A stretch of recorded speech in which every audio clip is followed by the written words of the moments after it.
Hi, my name is Ashley Ray, and my strategy was questioning the author. This is for the Balanced Literacy class, EDU 5373.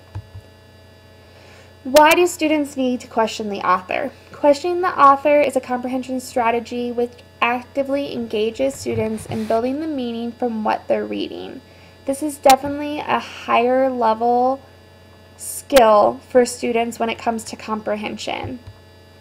In my 50 Literacy Strategies book, it says the instructional focus would be oral language, comprehension, content areas, and it can be used in grade levels 3 to 8. I teach 3rd grade, and I did this with my kids. It was definitely something that they were capable of doing, and they did a good job, but I can see the benefits with older children. It would definitely be an easier skill to teach. While reading the book, I found a quote that I think really spoke to what the strategy was. Questioning the author is used to teach students to ask questions as they talk with classmates, as they grapple with new complex ideas and texts they're reading. Students become actively involved in creating meaning as they break the text into smaller chunks and examine the ideas that the author presents. So this is definitely a strategy that is student-led, and the teacher becomes the facilitator. You're using a more complex text, so these are books that would be at their level or above, and not books that are too easy for them. In questioning the author, you ask questions which they refer to as queries, and these queries that you can use can be used for multiple texts. What's the author trying to tell us here? How does this fit with what the author told us before? Why is the author telling us this? When the students respond to these questions, they're sharing their ideas about the text and they're constructing meaning.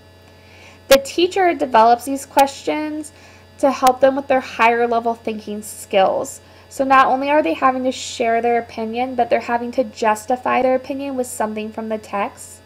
The goal is to eventually get the students to use the strategy independently when they're reading on their own. I definitely think this would be hard for my 3rd graders to do even after we did it as a group, but I think 5th, 6th, 7th, 8th graders would really do a good job with these after they saw in class and were able to use these queries with other texts. They could apply these same queries to the book they're reading.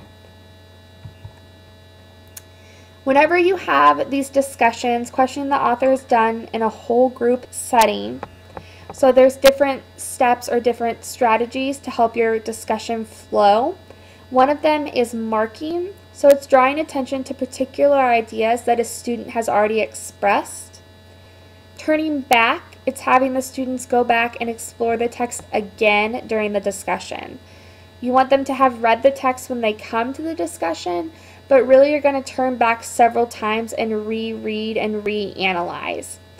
Revoicing would be if a student's struggling sharing an idea, the teacher helps rephrase their idea to the class so everyone can understand what they're thinking. Recapping would be revisiting the big ideas from the discussion. So the ideas that were brought up several times that several students talked about, it would be revoicing these ideas to the class. Modeling would be at the beginning. They say it's really useful for you as a teacher to share your own thoughts from the text to show your students what you expect of them. And after you model, they know how to share when they're sharing on their own. Annotating would be if I was planning for this lesson, it's what information I want to get to in my discussion. So there's definitely some pre-planning with this strategy, but it helps you be a better leader for your discussion. All these steps are summarized on page 96 and 97 of the 50 Literacy Strategies book. How to plan for questioning the author. So whenever you're making your plan, you definitely need to analyze the text first, make sure it's going to work for your grade level. You're going to develop your own queries. They can be the questions that are already given, or you can make up your own. There's definitely queries that could work for any text, but it's good to read and analyze the text beforehand and come up with your own that are more specific to the text that you're using. As a class, you want to make sure that they've read the text. You ask them the queries. You continue reading, ask some more questions, and then read again. So really you're constantly revisiting the text while you're having this discussion. So the kids are reading it over and maybe their ideas are changing by what their classmates are saying. So they're revisiting the texts again and deciding if they agree with their classmate or maybe they have a different idea. My scholarly article that I found was called Questioning the Author, Helping Students Engage Deeply with Text. This was a study done with 4th and 5th graders, so I picked it because it was really close to my grade level. It used 2 different school districts, and it was very interesting because the teachers collaborated and taught lessons and talked and collected data before and after teaching these Questioning the Author lessons. The best part is that it used social studies and reading. So right now with the new Common Core standards, it's really important that we still have science and social studies, but to approach science and social studies using a reading comprehension skill is sort of a way to double dip, so that made the article a little bit more interesting for me. They had the teachers before the lesson when they were planning. They discuss what questions they were going to use to extend the meaning for their students, and they talked about the ways to extend the conversations that their students were having, because you really want to become a facilitator. You want the students to do most of the talking and you're just facilitating the conversation to keep the flow. All the teachers believed that their kids did at least twice as much talking during the Questioning the Author discussions than they would during traditional lessons. And they were really surprised that their students initiated their own questions and comments that the teachers hadn't expected while planning the lessons themselves. Students really were talking about the meaning of what they read rather than just retrieving information from the text, which is what you'll find in more traditional lessons. The student-to-student interactions during the discussions were very developed, and they got to see their classes grow as they talked to one another, so they thought that it was really a neat thing. And I think one of their worries that they expressed at the beginning was they were worried that their students would just talk and they wouldn't be talking about the book, they would just want to talk. And that didn't happen. They saw that the students were reacting to what each other was saying. How does Questioning the Author improve comprehension skills? So this question was asked to both the teachers and the students after the study. The students were involved in the discussion, were able to share their ideas.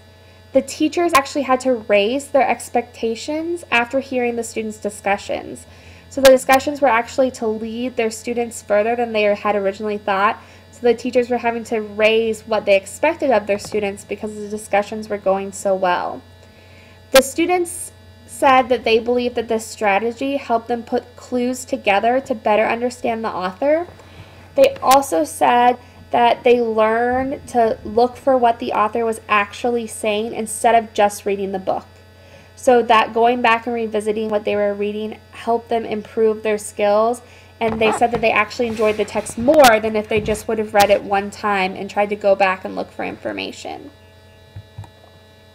When would you use this strategy? So the second article I used was called Strategies to Engage the Mind of a Learner. So you would definitely use this strategy when students were having difficulty with reading and understanding difficult texts.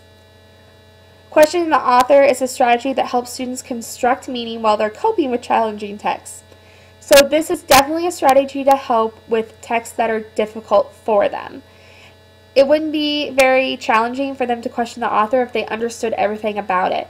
But when they have a text and there's a lot of questions, it's definitely a good strategy because they're having to break down the text into smaller, more manageable pieces. It helps the reader become actively engaged during reading. That's something I saw with both the 50 Strategies book and both my scholarly articles, that they really think that this is a great strategy to engage students during reading.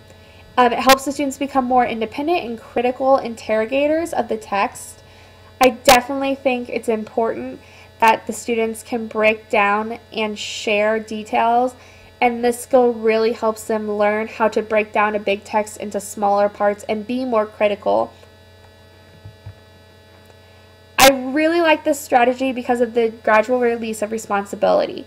It's really putting most of the responsibility of the discussion on the students, and the teacher is just a facilitator. So as you're planning for this lesson, your first step would be to lead the discussion and share examples with your students of what you're expecting during the discussion. Then you're going to ask the students what strategies they use to understand the author the first time they read the text. So as they were reading through it the first time, what strategies did they use to understand? Then you're going to ask them to revisit the text and highlight vocabulary words. So we've talked a lot about how vocabulary goes hand in hand with comprehension. So this is a really easy way to incorporate vocabulary into this comprehension lesson. The third step would be to start with your inquiries. The teacher facilitates by starting and asking them different queries, and then have the students discuss the meaning of the text by answering the queries. So they're answering the questions that you're asking using examples from the text. The fourth step would be, after the big discussion with everybody, to reflect on how the strategy helped the students and encourage them to try it on their own. So you really want to show them that this is a strategy they could easily use on their own with their own book later. Some additional inquiries that I found with my second article. I really like the queries because they're something that can be used on multiple texts, but I really think it's important when you're using a text with your own class to come up with your own inquiries too. So some of the ones I liked, what is the author's explanation for why this happened? What do you think the author wants us to think, feel, or do? I think those are really good questions that the students would be really opinionated about when they answered it on their own. So I used this strategy in my classroom with my third graders. I decided to use a poem because I thought that that's something that the students could read over and over again and it wouldn't overwhelm them, because I do have some low readers and I have some high readers. So a poem is something that we could get a lot out of, but it's not going to be a long chapter, something that would take the students a really long time to reread. I asked my students the different queries to help facilitate the conversation. The poem I used was a short poem. I actually had used it for inferencing before in building the inferencing skill and comprehension. I swim in the sea, flipping and shining, can you see me? Now you do, and now you don't. Try to catch me, you won't, you won't.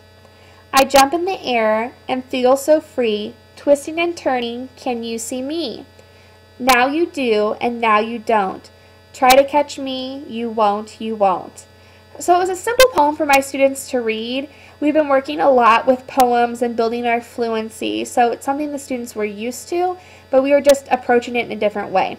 So the queries I chose to ask my students: why did the author write this poem? What information about the mystery item does the author share? What do you believe the author is describing? So we really had to agree on that the author was describing an animal before I could start to facilitate ideas of what that animal might be. My students thought that the reason why the author wrote this poem is because he wanted to make something challenging. He wanted to get the reader guessing to what the animal might be. What information about the mystery item does the author share? So what details did they pull from the text that helped them figure it out? My students were able to pull out several details and discuss together what they thought these details meant, and they came up with quite a few ideas that all were good inferences of what this animal might be. So they really stuck by that they thought it was a dolphin or an eel, whale, shark. I was actually really surprised that they came up with really specific things and they didn't just say fish. So I thought that it was a really good lesson for my students. I was really proud of them because they were able to go beyond their normal comfort zone and really dive into this text, even though it was sort of a simple one, but it worked really well for them.